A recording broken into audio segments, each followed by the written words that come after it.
예루살렘. 이름만 들어도 참 여러 가지 생각과 감정들이 떠오르는 곳이죠. 오늘 저희가 함께 살펴볼 자료들이 바로 이 예루살렘의 아주 복잡한 모습, 그리고 그 안에서 우리가 발견할 수 있는 자비라는 개념에 대해 이야기하고 있습니다. 지도 자료도 있고요. 종교적, 정치적 갈등 상황, 개인적인 성찰을 담은 글들이 있는데요. 이걸 토대로 지금부터 한 5분 정도 핵심적인 내용들을 좀 깊이 이야기 나눠보겠습니다. 네, 이 자료들이 사실 예루살렘이라는 특정 장소를 넘어서요. 어쩌면 우리 각자 안에 있을 법한 그런 갈등 지점, 양보하기 어려운 부분들을 좀 돌아보게 만드는 것 같아요. 그리고 질문을 던지죠. 이런 아주 극한의 상황 속에서 자비라는 게 과연 뭘까? 어떻게 가능할까 하고요. 이 짧은 시간 동안 같이 이야기 나누면서 어떤 중요한 실마리를 발견해 가시는 게 중요할 것 같습니다. 네, 그럼 첫 번째 자료 지도를 좀 볼까요?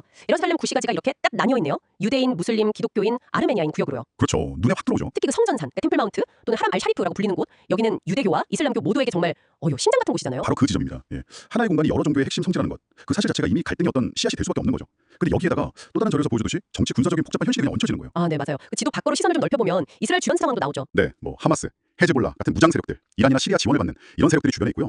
또 일부 분석을 보면 이스라엘이 하마스나 헤즈볼라를 어느 정도 제압했고 이제는 핵개발 의혹이 있는 이란과의 긴장, 이게 다음 단계로 갈 수도 있다. 이런 관측도 있더라고요. 정말 사르름판 같은 대립인데요. 이런 상황 속에서 한 자료가 좀 흥미로운 질문을 던져요. 그 이스라엘이 민수기 9절 이 백성이 암사자같이 일어나고 이 구절을 인용하는 걸 언급하면서 이게 정말 타인을 해하라는 의미였을까 하고 묻는 거죠. 아, 그 질문이 중요하죠. 네, 그러면서 자비, 다른 말로 하면 긍휼이라는 개념을 제시합니다. 이게 그냥 동정심 정도가 아니라 상대방의 입장에서 생각하는 마음, 심지어는 창자가 끊어지는 듯한 공감이라고까지 표현해요. 근데 그 자비라는 게 현실에서는 정말 쉽지 않은 선택이죠. 자료에서도 지적하듯이 역사적으로 보면 십자군 전쟁 같은 거대한 충돌도 있었고 아니면 그냥 우리 일상에서 내 이익 먼저 챙기려는 그런 모습들 속에서는 사실 자비를 찾기가 참 어렵잖아요. 맞아요. 어려워요. 그럼에도 불구하고 이 자료는 예수 가르침의 핵심이 하나님 사랑, 이웃 사랑이었고 이 자비야말로 먼저 다가가고 용서하는 용기라고 강조하고 있어요. 아, 그냥 감정이 아니라 용기다. 네, 그냥 감상적인 태도가 아니라 아주 의지적인 결단이고 행동이라는 거죠. 여기서 이야기가 이제 우리 안으로, 각자의 내면으로 좀 향하는 것 같아요. 우리 삶에도 혹시 다른 무엇과도 바꾸기 어려운 혹은 남하고 나누기가 너무 힘든 그런 예루살렘 같은 영역이 있지 않을까요? 네, 맞아요. 그래서 이 자료들이 단순히 저 멀리 있는 예루살렘의 갈등 이야기가 아니라 바로 우리 안에 가장 치열한 지점, 양보할 수 없는 가치들이 부딪히는 내면의 예루살렘을 보게 만드는 거죠. 아, 내면의 예루살렘, 흥미로운 표현이네요. 네,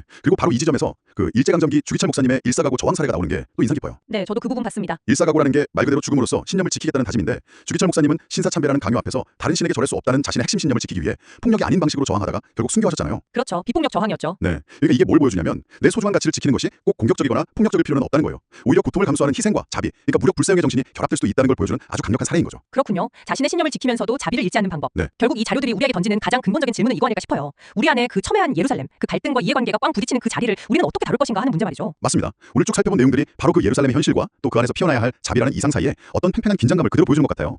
내 것을 지키려는 본능적인 마음하고 그럼에도 불구하고 타인을 이해하고 먼저 손 내밀어야 한다는 그 어려운 요청 사이에서 어떤 생각이 드셨나요? 네, 자료들은 마지막으로 이런 질문을 남기는 것 같습니다. 우리 안에 그 예루살렘, 정말 양보할 수 없을 것 같은 그 가치 충돌의 자리를 어떤 더 높은 원칙에 내어놓는다는 것. 자료에서는 하나님이나 말씀 같은 표현을 썼지만요. 그게 과연 어떤 의미일까? 어쩌면 내가 좀 손해보고 억울함을 느끼더라도 그 자비를 선택하는 것. 오늘 이야기가 끝난 뒤에도 좀 오랫동안 각자 생각해볼 만한 질문인 것 같습니다.